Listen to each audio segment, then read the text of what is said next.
No, no, I get up. No, no, no, no, I get up. No, no, can't deny it.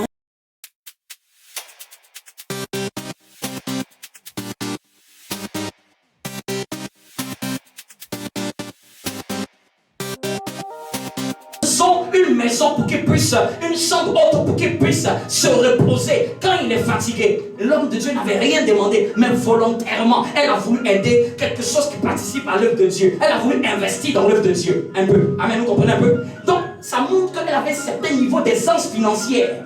Il y a des gens qui ont une aisance financière, mais n'utilisent jamais pour aider le royaume de Dieu. Elle, personne ne lui a dit. Elle est utilisée pour investir dans le royaume de Dieu. À la suite des événements, l'homme de Dieu doit finir sa mission et partir. Il demande à son serviteur, qu'est-ce qu'on peut faire pour cette dame?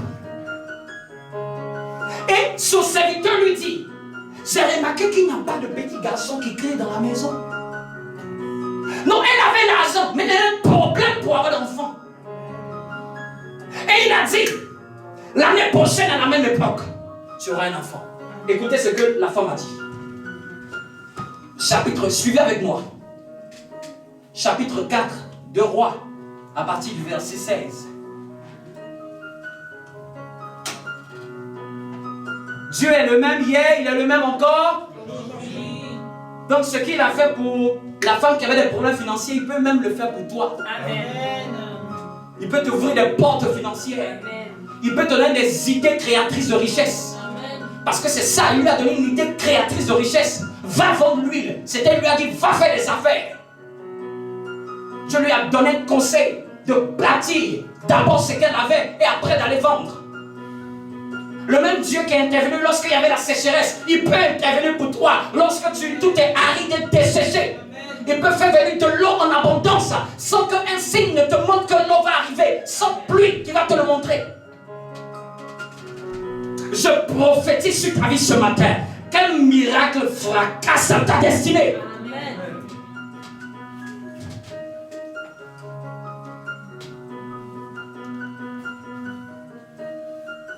Tu y es? Oui. Chapitre 4, verset 16. Élisée lui dit, à la même époque, l'année prochaine, tu embrasseras un fils. À la suite du bien que lui a fait. Donc, par Élisée, on voit que Dieu se soucie quand quelqu'un a un manque. Ne pense pas que le manque que tu as, Dieu ne se soucie pas de ça.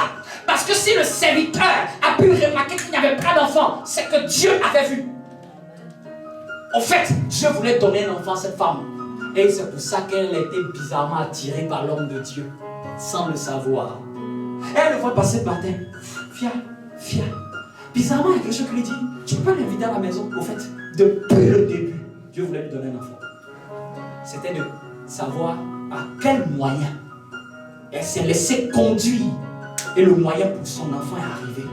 Mais regardez pendant qu'il lui prophétise. La Kaya Rabaha.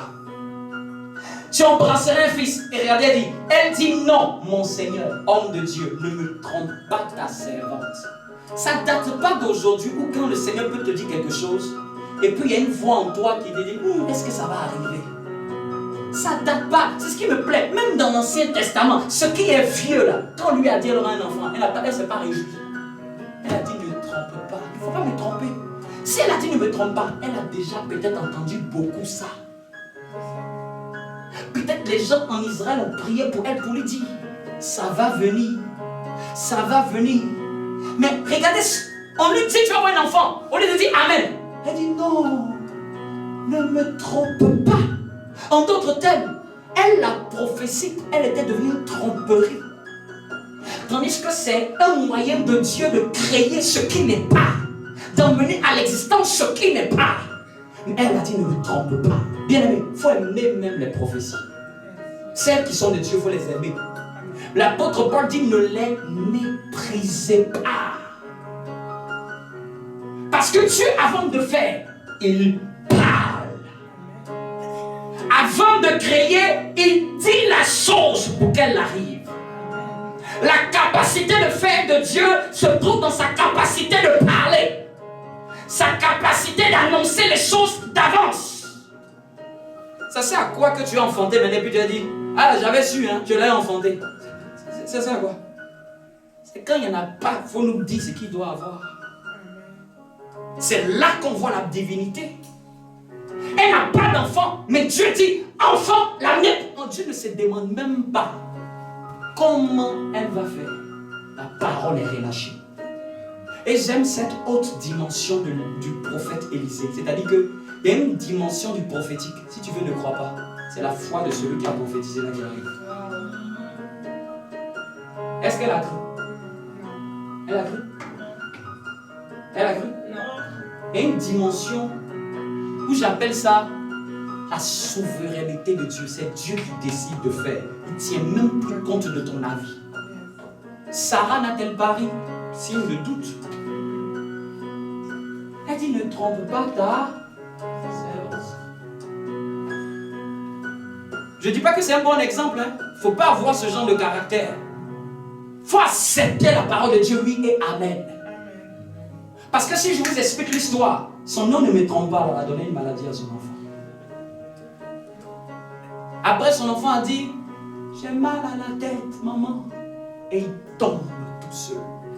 Et Dieu m'a dit, tu sais quoi? Le jour qu'elle a dit, ne me trompe pas, elle a libéré un esprit. Elle a tué l'enfant. C'est-à-dire que Dieu a suscité l'enfant, mais elle, par sa parole, elle a tué. Dieu, lui, il a fait sa part, mais elle a tué l'enfant. L'enfant, par son erreur, l'enfant meurt. Mais malgré ça, Dieu ne l'abandonne pas. Elle va voir l'homme de Dieu. Il se couche sur l'enfant, il prie. Et l'enfant revient encore à la vie. N'est-ce pas merveilleux? Un Dieu qui donne un enfant, l'enfant meurt, un Dieu qui le ramène à la vie.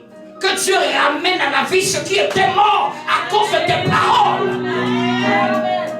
Que Dieu redonne vie à ce qui était mort. Que Dieu redonne vie à ce qui était mort. Que Dieu redonne vie à ce qui était mort. Que Dieu redonne vie à ce qui était mort. Nom de Jésus.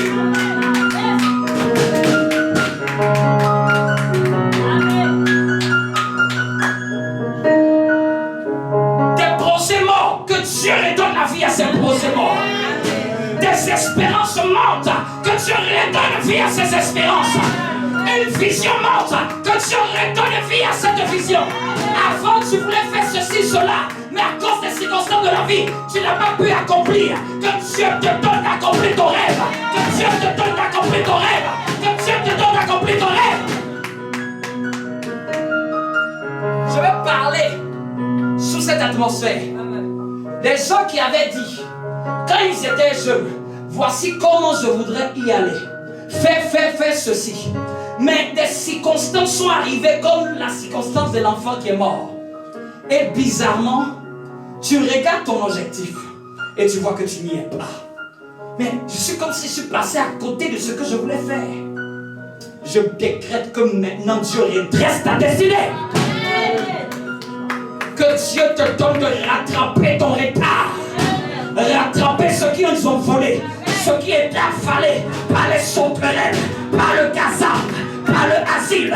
Que Dieu te donne de restaurer ce qui s'est perdu entre tes mains, ce que tes parents ont perdu. Que Dieu te donne de le restaurer. Si même ton papa et ta maman avaient libéré une parole qui fait que cette parole te combat jusqu'aujourd'hui, je viens dans l'autorité du nom de Jésus, sous l'onction prophétique et pastorale. Je ressuscite et j'enlève cette parole. J'enlève cette parole. J'enlève cette parole. J'enlève cette parole. Et si ta mère avait dit, la même souffrance que tu m'as fait subir, tu la vivras aussi. J'arrache cette parole sur ta vie. Si ta mère même avait dit, je ne suis pas sûr que tu trouves quelqu'un de bien, j'enlève cette parole sur ta vie.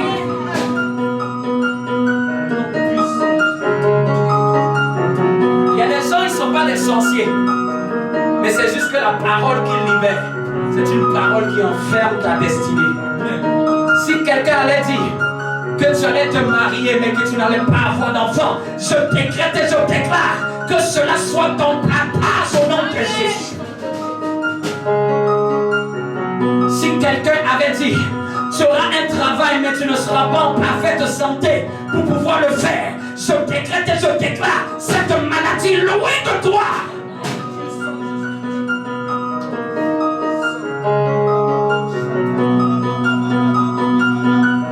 Dans mon esprit, je vois des choses bizarres. Pendant que je parle, comme si quelqu'un vomit des choses bizarres. Ah là-bas. Je vois un cadenas. Ce cadenas est brisé. Tout cadenas qui stagne, qui bloque ta destinée, qui bloque une partie de ton étoile, qui est là pour mettre un frein à ta destinée. Je prie que cela soit brisé. Oui, Richard, prépare-moi mon assiette d'huile. Parce que je ne vais pas poindre en rang, jamais. Je n'ai pas un Dieu qui fait les choses en rang. Je vais poindre par orientation.